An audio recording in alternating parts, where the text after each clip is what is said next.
We'll get started with questions. I'm ready. JJ? I guess the big question this week is, how did you guys go from 3 points to 50 points and 600 yards? I thought you were going to ask me the big question is how I could get locked out of my office. That's why defense went first today. That's why we deferred to the second half here on offense, because I got locked out of my office. So that, to me, that's the bigger mystery, to be honest with you, than it is the offense. Well, obviously we did respond, and I think the week off helped us. It's easy to say this. We said this after the FAU game. FAU's got a very good defense, but we certainly left some opportunities. We could have easily had 14 or 17 points at halftime of that game, and that's no disrespect to them.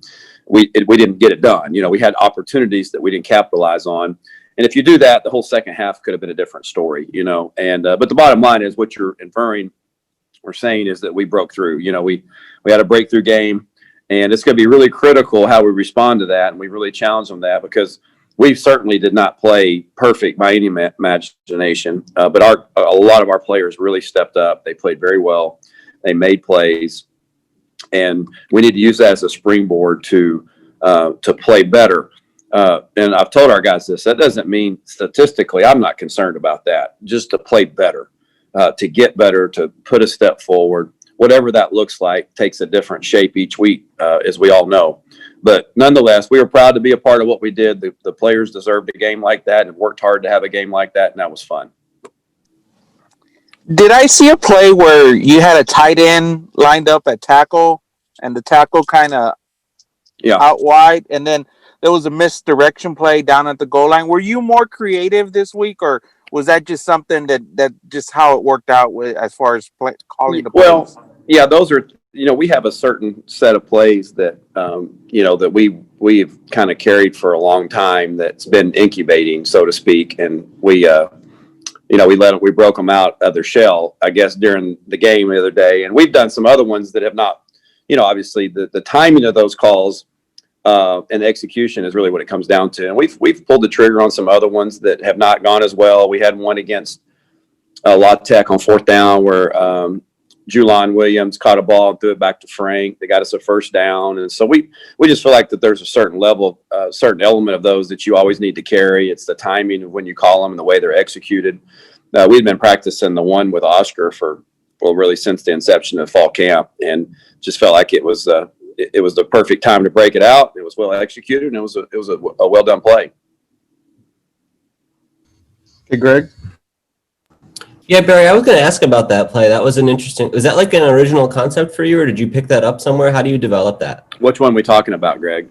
Sorry, the one with Oscar. The yeah, that's something that's been around for a while. I've run it before in my past. There's a lot of people that have run that, so that was not a proprietary play. We actually ran that same play a few years ago when I was at Arkansas. I think against A&M, it was a little bit different. We got a left-handed quarterback, so you put your own little spin on things. But the general idea I had gotten from my time there. But it's been something, a lot of people run it and just have their own spin on it. And fortunate for us, when we ran it, it worked well. They didn't recognize it till too late. We got, I think, a 15 or 18-yard gain out of it. Is there a certain period in practice each week where you work on those like gadget plays or whatever you want to call it, something you might pull out this week? Yeah, we do. We've set aside some time during the course of the week to, really in fall camp early on, we tried to embrace a few of those, and we have a few. I'm looking at our board. We always have a few that are available and ready, and you try to, use them at the right time. But yeah, we practice them and polish them, and then there's sometimes we introduce one during the week, and it might not be quite game ready, and then we kind of, declare, is it game ready or not as a staff, and we watch us execute it. So yeah, that one's ready. And then if it is, and if it presents itself, then we're going to call it. Do the players really enjoy having that stuff mixed in? Is that's like the funner element for them that provides a little bit of a spark? I think so. And we try to have some fun with the way we name things too. And I think certainly they do. And especially when they work, that's what players and coaches like. They like plays that work. So whether it's a mundane handoff or a double reverse pass, we like the ones that work the best. And so but it does make it more fun when you have a little extra spice on it and it works and you score, get a big first down. I think the players like that. How about Frank Harris's play overall Saturday? How did you evaluate what he brought to the table for you guys? Well, I mean, it was pretty pretty good performance. He played very well for us, among others, but it was, I think his finest performance. There were some indicators there, leading up to the week that he had, we had a really good day on Wednesday and Thursday, and our guys really made a lot of plays for him. And, but from start to finish, it was a really good performance. Yeah, had you seen a big difference in practice? Jeff mentioned both like passing accuracy had been better, and even just how hard Frank was working had been a big difference. Had you seen that through the last couple of weeks?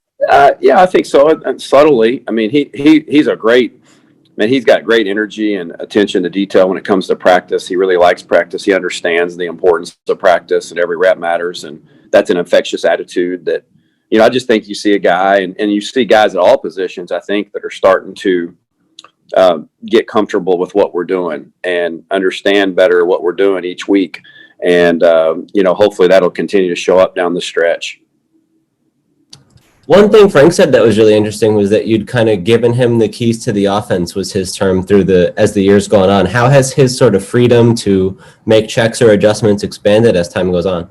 Well, I'm just a big believer that, in college football and just the volume of plays that you have and the, defenses that you have to go against, and you're playing with tempo, that I think my belief is the more that you can take off the quarterback, the better they can play, as far as, not having to control every protection and every, run check and all this stuff that can bog a guy down. There's some guys that don't believe that, and they've certainly have had a lot of success coaching that way. But my personal belief after playing the position, that the more you can keep off their plate, the faster they can play and the freer they can play. But there's got to be a balance there. There's some things that a quarterback's got to be able to do to get you right.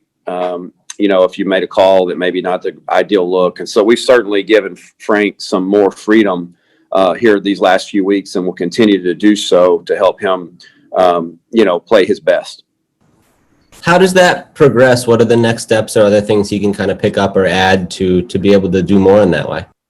Yeah, I'd say it's probably more checks, more changing of the routes, changing the protection when need be, just little subtle things that, when you look back to the sideline, you don't know, the common eye wouldn't know if he's checking, to see if the play's good, or asking a question through nonverbal communication, or whatever it may be. But it's just, I don't think there's any black and white answer to that, Greg, other than just continue to empower him to make those decisions.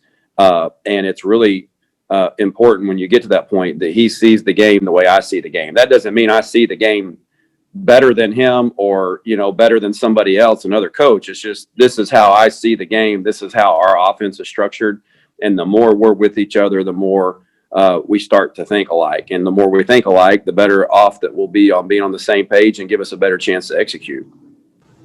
Has that process been a little bit tougher just because he hasn't taken every snap and he got injured for a little bit and you've had to rotate quarterbacks a little bit? Does that come along a bit slower? I think it does. Yeah, for sure. Lack of spring ball and, a little bit of a juggle at the position, like you said, do the various things. And sure. I think it does. And I don't think it's hindered it by any means, but it maybe has just slowed down that process of getting to that point where we're in unison and we're in harmony in the way we see and the way I call things. When I call a play, he knows exactly what I'm thinking. And I think we've made some good strides down the stretch here. How did you feel about the way the offensive line protected him against UTEP, and even the way that group has held up through the season, just with all the shuffling they've had? Yeah, it's been really impressive to watch. I just think those guys have just kind of taken everything in stride, and we haven't been perfect there, but we've talked about that at length. We don't expect them to be perfect. We expect them to have perfect effort and attitude, and the way they practice. And I think they take a great deal of pride in running the football and protecting our quarterback. And Saturday was a really good performance in that way. The one time our quarterback got hit, it wasn't on them, and But I just think they've gelled. They work. Coach Maddox has done a great job with Coach Gadsden's with Ty Gadsden helping him along, and Kurt Traylor as well some. And when they get together and overlap some, and but I've been really proud of them. And but we need them to play their best Saturday. It'll be another challenge, a difficult defense to prepare for, and each week has its own ebb and flow, and we've got to be ready to roll this week because they present a great challenge for us. And you're getting Tinsir McCormick back this week, well rested after a couple weeks off. And given that it's late in the year, does that change how you approach maybe how many carries you can take in the game or how you want to use him, just because he's probably a little bit fresher and there's not so many weeks ahead? Yeah, I think he is fresher, and I think that you see the way that Brady's, emerged, and we really missed him during the middle part of the year. Those other backs have done a really good job, but we've missed Brady, and what he played in the first game and brought a lot of things to the table in the first game. Got hurt early in the second game and been out for a while, and then he came back and had his best performance, and now they're both back healthy, which will help. They'll help each other, and it'll help our football team, no doubt. I think just having fresher backs in the fourth quarter goes a long way, and we had those on Saturday. I thought, BJ and Kadrick Cobbs both ran very well in the fourth quarter when they were fresh, and so we've got a stable of them back ready to roll here, and we're going to hopefully use them, and it'll be a big challenge for us to run the ball this week. That's important that we try and that we attempt, and that we are successful to a degree on Saturday for us to be successful, and so having them healthy will certainly help that. And we saw a lot of Oscar Cardenas in this game, a lot more snaps than we're used to seeing from him. What does he bring to the table for you guys? I tell you, Oscar is really, we're really excited about Oscar. He just gets better and better each week, and he's really good at a really good technical player. And as he's learning his way around to play at this level, you just see improvement just week after week. And we wholeheartedly trust Oscar. He's earned and deserved that trust. He earned and deserved that playing time. You earn everything in this game now. I mean, you do. You earn victories and you earn defeats and you earn playing time and you earn not playing. And that's just the way it works. And not just here, but in football in general. And he's certainly earned the opportunity to play, and he's earned the right to be out there, and we'll continue to see that. Got it. Thank you, Barry. Okay, thanks, Greg. Anything else for Coach Lunney? Thanks, Barry. All right. Okay, Appreciate it. see you guys.